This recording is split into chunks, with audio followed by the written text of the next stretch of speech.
One shall fall. Why throw away your life so recklessly? Hello les petits amis, j'espère que vous allez bien en ce début de week-end. Ah, le week-end n'est-il pas le meilleur moment de la semaine? Alors, pour bien poursuivre ce dernier, je vais vous présenter aujourd'hui, pour mon plus grand plaisir, un autre de mes Optimus Prime favoris, donc à savoir l'édition Masterpiece spéciale 20e anniversaire. Et sans perdre de temps, je laisse la place à mon mini-moi et je vous retrouve tout de suite après. Allez, bonne revue les petits amis. Ouais, bah je sais pas pourquoi, mais mon petit doigt me dit que je vais encore devoir fermer ma gueule cette fois-ci. T'as de la chance mec, mais ça commence à bien faire. Alors on verra bien tout à l'heure. Allez, bonne revue quand même les mecs, et à tout à l'heure, tchuss.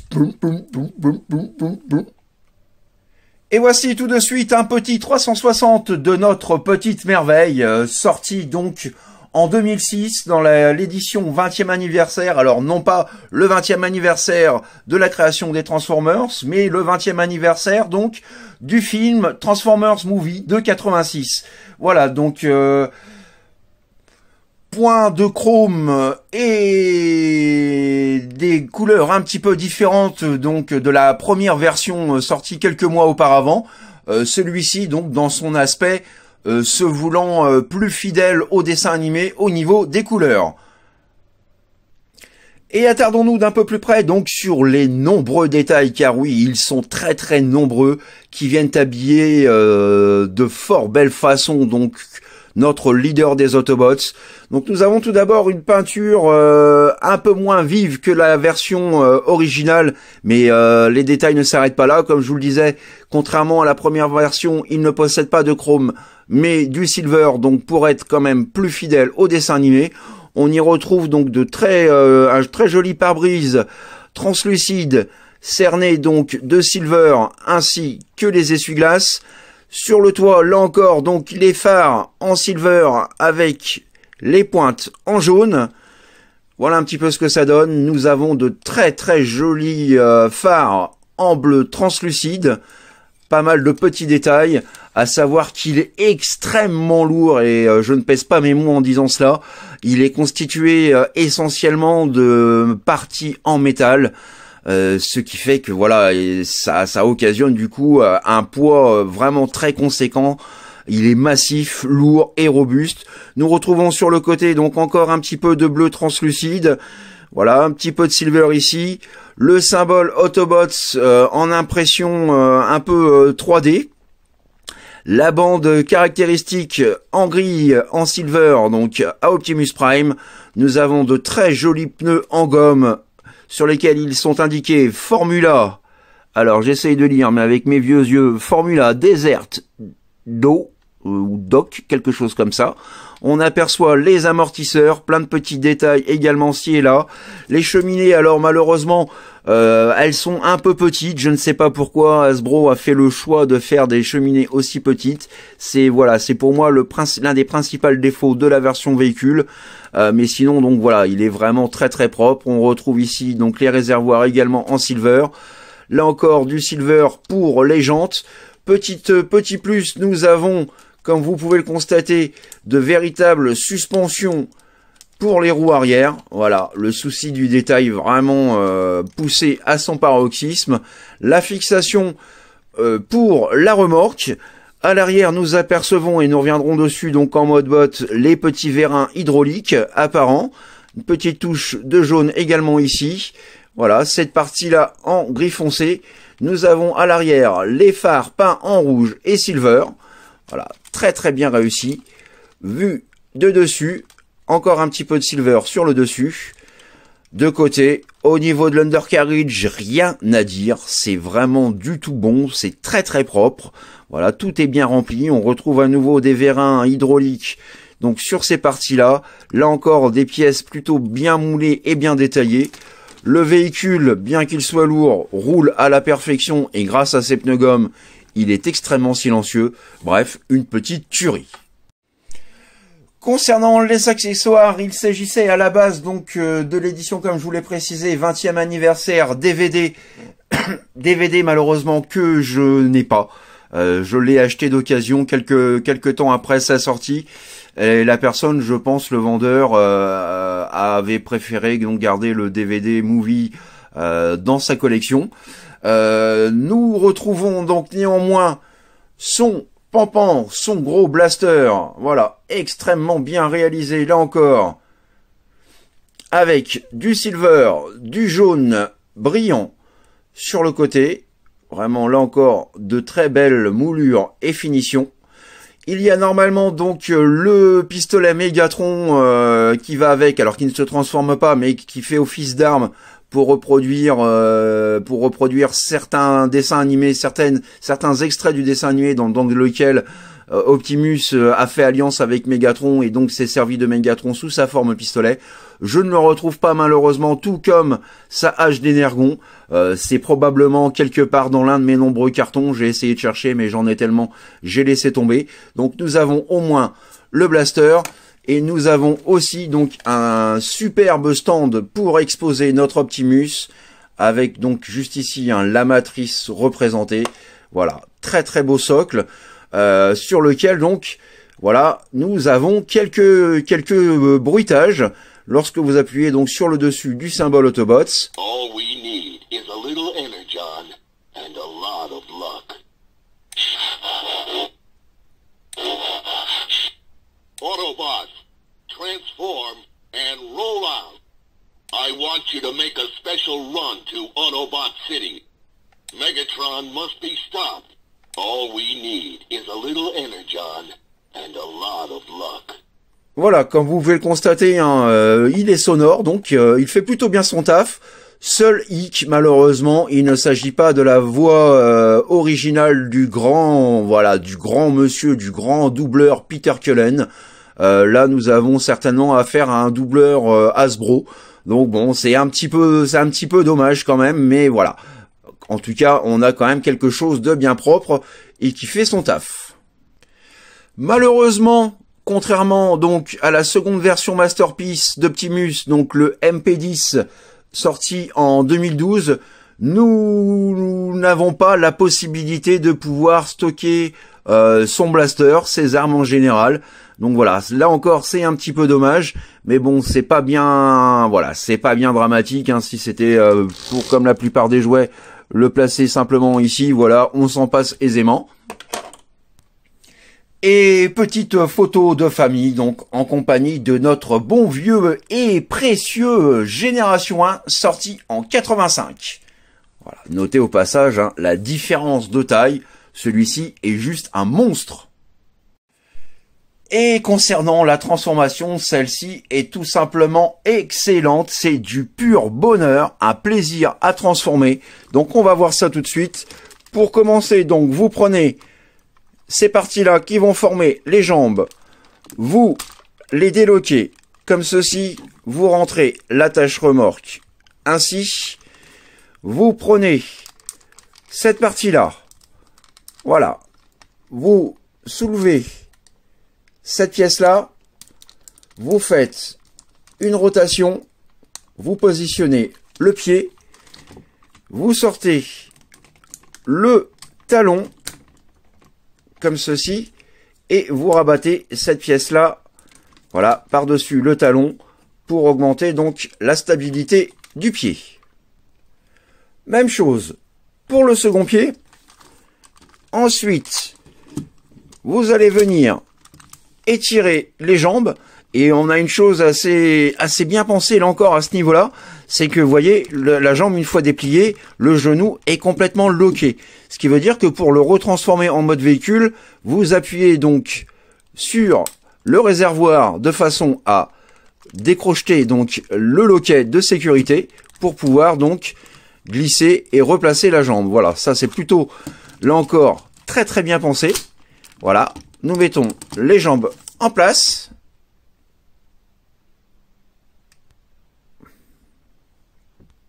Voilà, j'en ai profité donc pour régler un petit peu la luminosité. Ensuite, tout comme pour le G1, vous allez venir déclipser ce qui va venir former les bras.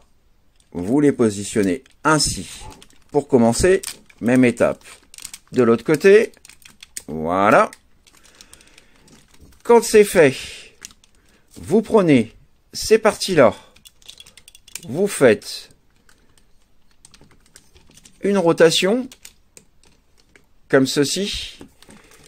Vous ouvrez ensuite la partie arrière, juste ici, de façon à venir libérer le visage d'Optimus. On lui place ses antennes, comme ceci. Ensuite, vous prenez cette partie-là, vous la faites pivoter, comme ceci, de façon à l'avoir dans ce sens-là, et ensuite, donc, vous repliez toute cette partie-là, et la rentrer à l'intérieur. Ensuite, vous pouvez rabattre cette partie-là qui va venir masquer la matrice. À présent, vous pouvez faire une rotation du bassin de façon à avoir les jambes dans l'axe. Et je reprends un petit peu de hauteur. Vous abaissez ensuite la partie du radiateur comme ceci. Et vous pouvez à présent donc rabattre les petits panneaux juste ici de chaque côté et venir enclencher ces pièces là ainsi de façon à masquer les roues et les avoir à l'intérieur. Quand c'est fait, vous pouvez à présent venir loquer le buste aux jambes ainsi. Alors je vais reprendre encore un petit peu de hauteur. Voilà, on règle tout ça. Vous pouvez à présent rabattre et loquer le radiateur et venir fermer, voilà, les parties droite et gauche du pare-brise. Plus qu'à mettre les bras en place, comme ceci. Nous allons sortir les mimines. Pour cela, vous allez déclipser, voilà, cette petite pièce-là. Vous la faites glisser vers l'avant et vous la rabattez. Voici le premier point, la première mimine de transformer. Même chose pour l'autre mimine. Et ensuite, donc, vous prenez ces petits panneaux qui sont juste dans son dos et vous venez donc les rabattre et les loquer l'une contre l'autre, comme ceci. Voilà, deux choix s'offrent à vous. Soit vous lui donnez cette plutôt grosse carrure, auquel cas donc nous vous apercevons les articulations, mais vous pouvez sinon également donc les rentrer légèrement comme ceci pour être un petit peu plus fidèle au Optimus G1 tel que nous le voyons dans le dessin animé. Voilà, j'essaye de lui donner la pose. Une vue d'ensemble. Alors, je sais pas si ça va être possible. Et voilà, donc, mesdames et messieurs, notre Optimus transformé. Yeah! Du tonnerre. Et petit 360 du leader des Autobots. Voilà, dans son mode robot. Absolument extra. Alors, c'est sûr, le MP10 évolue drastiquement en termes de fidélité à l'anime. Le MP44 fait encore mieux. Mais là, en 2006, on avait déjà le droit à une figurine absolument exceptionnelle qui fait partie vraiment de mes figurines favoris. Et la différence, c'est que voilà, on a tout plein de petits gimmicks, que ce soit au niveau de la transformation ou simplement au niveau du design et pour la finition, que nous n'obtenons pas forcément avec le MP10. On va voir tout de suite après. Et puis surtout, donc, voilà, du diecast. Là, on a tout un bloc de métal. Et voilà, il y a d'autres pièces en métal qui font que, voilà, ce robot est très très robuste et aussi extrêmement lourd en main. Petit zoom à présent sur son visage et là encore, voilà, le travail est de toute beauté. Le visage est extrêmement bien réalisé, extrêmement fidèle donc au Optimus du dessin animé. On y retrouve donc sa petite crête sur le casque en silver, une petite touche de jaune juste ici, les yeux bleus comme dans le dessin animé et non pas translucides. Voilà, de côté ce que ça donne. Le Battle Mask est très très bien fichu. On a déjà, alors je vais commencer avec les gimmicks. On a déjà donc un premier gimmick. Alors vous avez un petit poussoir au dos de la tête et vous pouvez, voilà, le faire parler pour reproduire le mouvement tel que nous le voyons dans le dessin animé. Salut les mecs, ça gaze. Voilà un petit peu donc pour le visage. Alors je vais à nouveau réduire l'image et je vous laisse profiter, voilà, d'une vue d'ensemble et des nombreux détails voilà, pour une figurine vraiment qui cartonne, absolument superbe. Alors, je réduis à nouveau l'image, parce que c'est pas tout ça, mais c'est qu'il prend de la place dans le champ, ce petit pépère. On va reculer un petit peu la caméra rouge. Alors, au niveau des articulations, hop là. Donc, nous avons la tête que nous pouvons pivoter de gauche à droite, incliner également sur les côtés, lever et baisser. Voilà. Nous avons une rotation intégrale du bras. Nous avons la pub Dove, pas de souci, sur cran. Il gère la pose. Comme vous pouvez le constater, vous avez... là, petit détail qui tue aussi, une articulation au niveau du coude. Et regardez bien, lorsque vous pliez ce dernier, vous avez, alors je fais une mise au point, voilà, vous avez les vérins qui fonctionnent réellement. Hein, voilà, en termes du souci de détail, nous avons vraiment quelque chose de très très peaufiné. Nous avons les mains que nous pouvons également pivoter, incliner. Chaque doigt est indépendamment, articulé. Voilà, une très bonne chose. Rotation du bassin sur Ratchet, pas de souci, il gère la pose. Nous pouvons également, si vous le souhaitez, voilà, lever un petit peu et le basculer vers l'arrière. La position JCVD. Alors, hop, c'est qu'il faut manipuler tout ça. Alors, vous soulevez les petites jupettes latérales. Voilà. Le grand écart JCVD, il gère parfaitement la pose dans ce sens et dans ce sens. Alors, si je ne l'ouvre pas cette jupette là, ça va pas le faire. Voilà, toujours sur Ratchet. Une très très bonne amplitude de mouvement. Nous avons également une articulation au niveau des genoux, et là je vous laisse admirer une fois de plus le souci du détail. Regardez un petit peu, voilà, cette position, et nous avons, je ne sais pas si ça va se voir à la caméra, voilà, mais nous avons les vérins de chaque côté qui fonctionnent également. Voilà, et nous avons une amplitude donc à plus de 90 degrés, hein, comme vous pouvez le voir. Le mouvement est optimum. Nous pouvons également pivoter le haut de la jambe. Et nous avons au niveau des pieds, voilà, nous pouvons le lever, le baisser et l'incliner un petit peu de l'intérieur vers l'extérieur.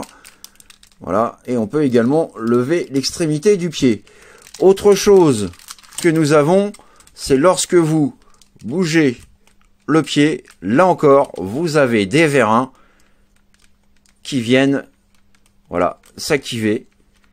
Hein, vraiment, voilà, le souci du détail à son paroxysme. Et petite chose aussi que j'ai oublié de préciser pour la transformation en mode camion, regardez bien donc ces petits panneaux là, lorsque vous pressez sur le pied, voilà, vous les ouvrez. Voilà. C'est-il pas beau, sérieusement. Ouh. Et le voici à présent avec son blaster en main. Et croyez-moi, il n'y a pas intérêt à le faire chier. Et autre petit gimmick, voilà, le clou du spectacle. Lorsque vous ouvrez donc cette partie-là pour laisser entrevoir la matrice, voilà, vous la voyez bien, je l'espère, à la caméra. Alors je vais essayer de faire, voilà, un petit zoom, histoire d'être sûr que vous ne loupiez rien. Vous avez un petit poussoir juste ici, et lorsque vous l'activez, voilà, vous avez le cœur de la matrice qui vient s'éclairer. C'est juste magnifique. Alors là encore, hein, j'ai retiré la matrice et vous pouvez voir que là également, donc dans son compartiment, se trouvent encore de nombreux détails. Et nous allons revenir donc sur la petite matrice. Alors je vais faire une mise au point dessus, hein, qui est vraiment, voilà, superbe, en silver et en doré. Et vous pouvez donc l'ouvrir ainsi. Voilà un petit peu donc concernant cette petite matrice. Petit comparatif à présent et par la même occasion photo de famille donc aux côtés de notre bon vieux Génération 1. Petit comparatif à nouveau d'échelle et photo de famille donc auprès du second masterpiece, donc le MP10, voilà, qui est vraiment magnifique, mais on peut voir hein, qu'en termes de taille, ça n'a absolument rien à voir. C'est vraiment, voilà, voilà, celui-ci est vraiment monstrueux, même si celui-ci, voilà, est quand même mieux fichu. Voilà, j'ai quand même beaucoup d'amour donc pour cette première version. Et pour conclure, donc petite photo de famille auprès du third party Spark Toys Alpha Pack. Voilà, en hommage donc au Optimus Prime War Within, le comics IDW si vous préférez. Voilà un petit peu, donc là encore un personnage que j'aime énormément, que je trouve magnifique et pour lequel j'ai eu beaucoup de plaisir à en faire la revue. Et juste pour le fun. Yeah!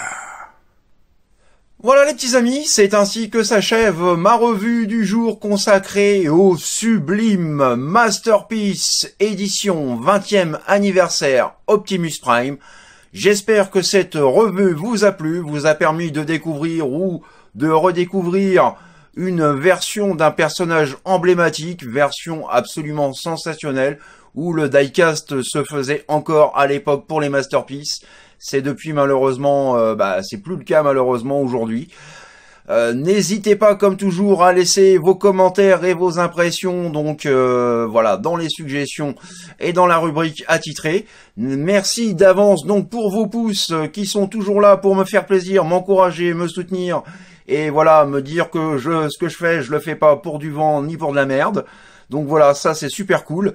Je vous dis à très bientôt, bon week-end, profitez-en bien, reposez-vous bien, amusez-vous bien, et quoi qu'il en soit, faites ce que vous avez à faire dans l'amour, dans la joie et dans la bonne humeur.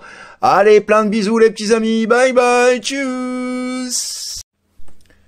Alors, je reviens vite fait parmi vous, parce que voilà, au rang des gimmicks, il y en a deux que j'ai oublié de mentionner, donc comme on dit, mieux vaut tard que jamais.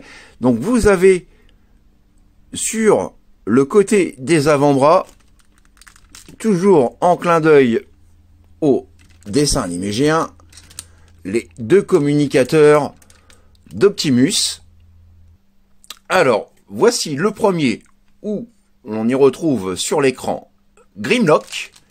Et voilà les petits détails du communicateur en lui-même, hein, absolument superbe. Et pour le second bras, sur l'écran, nous retrouvons Megatron, avec le même souci de détail de ce côté. Tout ça pour vous dire le soin et le respect apporté à cette figurine. Alors, ce que le MP10, donc la seconde version d'Optimus, a gagné en esthétisme, et en esthétique du moins, et en finition et fidélité, donc par rapport tout simplement à l'anime et à la ressemblance donc au Optimus Prime, Il a perdu malheureusement donc toutes les qualités de celui-ci, donc à savoir les communicateurs, à savoir les vérins, à savoir le poids, la robustesse, les plastiques également très robustes, les petits gimmicks des jambes pour sécuriser donc ces dernières une fois mises en mode robot, la matrice qui s'illumine, le battle mask qui s'actionne pour le faire parler. Enfin bref, voilà. Ce qu'on gagne d'un côté, on le perd de l'autre, et voilà pourquoi aujourd'hui encore, donc celui-ci fait partie de mes chouchous. Voilà, donc je ne vous retiens pas plus longtemps, je vous fous la paix cette fois-ci, c'est promis, et puis je vous laisse, si vous le souhaitez, donc prendre connaissance avec mon petit sketch de fin. Allez, bisous les amis. Ouais, c'est par la classe. Ah, papy, à vous, je suis trop bien sur ce stand. Ouais, vas-y, allez pour le fun. Appuie sur le bouton pour voir ce qu'il va dire. Ah, je vais me sentir encore tout puissant. Ok. Bon bah, j'appuie, hein. Ouais, vas-y. J'ai une super tête de fion. Eh, mais c'est quoi ce délire? Bon, vas-y, recommence, mec. Allez, appuie. Je suis mini-moi et je suis à chier. Quoi? Mais tu te fous de moi, mec? Bah non, moi je trouve ça plutôt pas mal. Attends, je recommence. Mini-moi a un petit zizi. Bah tu vois, c'est pas mal. Alors, qu'est-ce que tu dis? Ouais, mais non. Stop, arrête. Bon allez, un dernier petit coup pour la route. Ah non, te fous pas de moi. Non. Mini-moi met des couches pour dormir. Ouah, trop la honte, je me casse. Eh ouais, n'est pas mini-moi qui veut. J'approuve. One shall stand, one shall fall. Why throw away your life so recklessly?